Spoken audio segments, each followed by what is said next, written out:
최근 미국의 퍼거슨 보고서 군사 칼럼에선 우리 대한민국이 군사력을 끝없이 발전시켜 사거리 9,000km 이상 세계 3위 수준의 탄도 미사일 보유국이 되려 하고 있다는 내용으로 시작해 대한민국이 이렇게나 미사일 전력을 증가시키는 건 중국에게 마지막 경고를 하는 것이나 마찬가지라고 설명했습니다.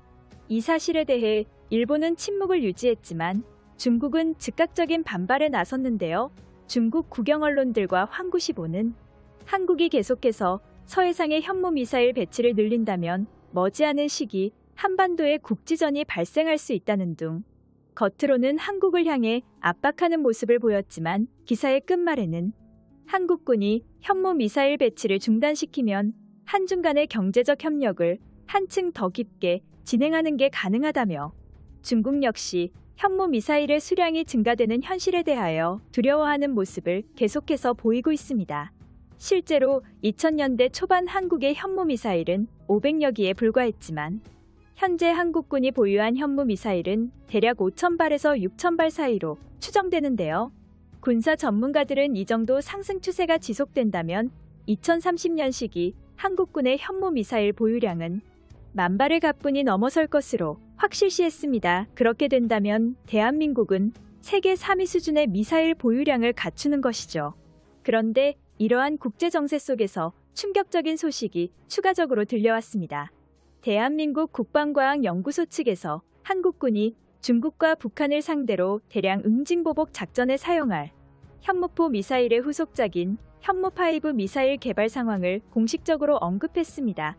이로써 소문으로만 존재했던 현무5 미사일이 2030년대 초 전력화를 목표로 개발되고 있다는 게 공식적으로 확인되었는데요.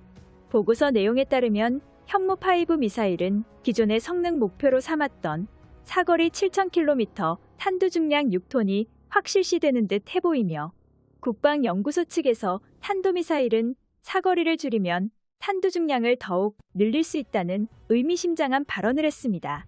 실제로 한국의 국방과학 관계자는 이러한 발언을 과거에 한 적이 있습니다.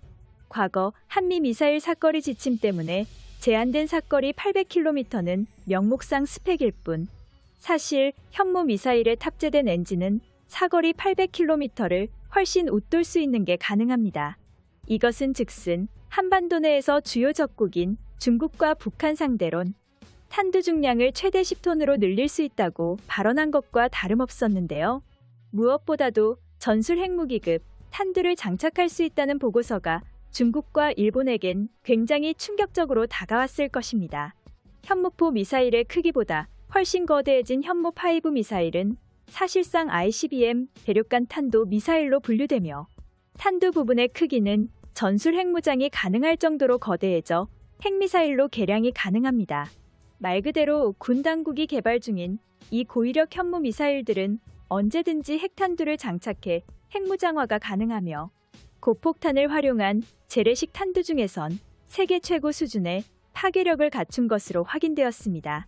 사실 미국의 국제전략연구소 CSIS는 한국의 미사일 기술력이 수준급에 도달했다는 것을 5년 전부터 예측하고 있었습니다. 미국 CSIS 칼럼 내용에 따르면 한국 국방부가 2025년까지 진행할 국방 중기 계획을 본격적으로 발표하면서 향후 4년간 국방비에만 2,500억 달러라는 어마어마한 금액을 투입해 세계 4위급 군사무기 강대국으로 등극할 것이라 예언했는데요. 국방 예산의 대부분은 군사 소프트웨어 시스템을 포함한 최첨단 무기 시스템의 연구 개발에 예산이 이용될 것이라고 전망했으며 새로운 형태의 탄도 미사일은 물론 우주로켓 발사를 통한 군사 위성 시스템 구축이나 훌륭한 성능의 고성능 전투기, 핵잠수함과 스텔스 구축함 등 기존 한국에는 없었던 새로운 신무기들이 한꺼번에 공개되고 있는 것도 분명한 사실입니다. 칼럼에 따르면 이 중에서도 가장 주목해야 할 점으로 책은 미국과 협상을 통해 미사일 사거리 제한을 완전히 해제해버렸다는 소식을 주목했는데요.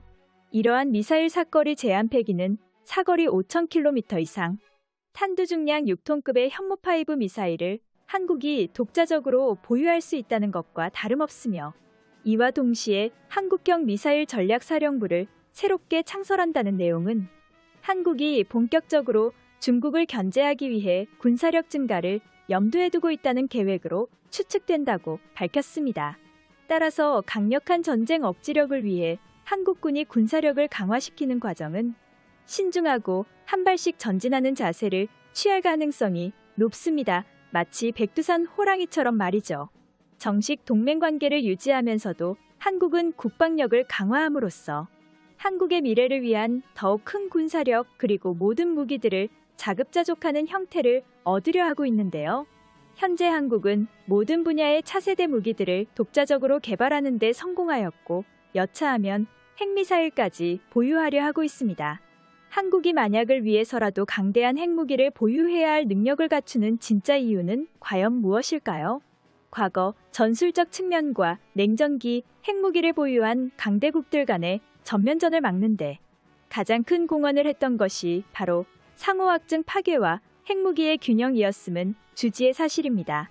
뿐만 아니라 냉전 중후반기까지 서독, 대한민국 등의 자유진영의 핵무기가 배치되었다는 것은 공공연한 사실이며 이들은 서유럽과 아시아 자유진영에 대한 동구권의 핵공격을 억제하는 역할을 충실히 수행하였습니다.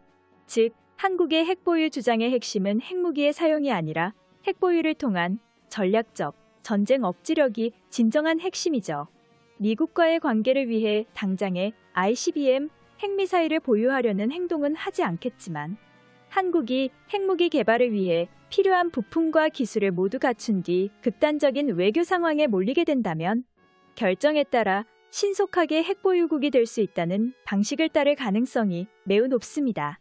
대한민국 원자력의 교수들은 한국이 빠르면 2년 이내에 100개의 핵탄두를 생산할 수 있다고 밝혔죠. 이처럼 한국이 원전 사용 후 플루토늄을 이용해 자유롭게 핵무기를 만들 수 있는 건 모두가 알고 있는 사실입니다. 외세의 방해만 없다면 기술적으로는 연탄을 찍어내는 것 마냥 핵무기를 쉽게 만들 수 있는 나라가 대한민국이죠. 이어서 러시아의 국제정치학 최고위 전문가에 따르면 세계 GDP 경제력 10위권은 한국을 건드는 순간 핵무장까지 단숨에 진행할 수 있다는 견해를 밝혔습니다. 이미 한국은 전략탄도 미사일을 개발한 우수한 미사일 기술 경험을 가지고 있습니다. 무엇보다 한국은 무기로 사용 가능한 중무기급 플루토늄을 생산할 수 있고 이를 핵무기로 바꾸는 기술 또한 보유하고 있습니다. 각 중수로에서 원자로를 통해 핵무기를 만드는 과정을 한국에서는 모두 가지고 있으며 몇 년 이내에 최소 수백 개의 핵무기를 실사용이 가능한 수준으로 만들 수 있다고 밝혔습니다. 이후 4개의 가압 중수로를 이용해서 연간 416개의 핵무기를 생산할 수 있다고 하죠. 심지어 이미 원자로에는 4,330개 핵탄도를 만들 플루토늄을 보유하고 있는 상태라고 직접 언급했습니다. 또한 한국형 미사일들은 다탄두를 적용해 현무5 미사일 탄두의 파괴력을 세계 최강 수준으로 끌어올릴 계획이며 여러 발의 탄두가 한꺼번에 날아와 일본과 중국의 방공망으로 절대로 요격하지 못하는 대전약 무기로 탄생할 계획이죠. 이렇게 한국의 개발 능력과 시나리오를 분석한 미국의 퍼거슨 보고서에 대해 알아보았는데요. 이 시청자 여러분들의 구독과 알림 설정에 진심으로 고맙습니다. 다음 영상에서 만나요.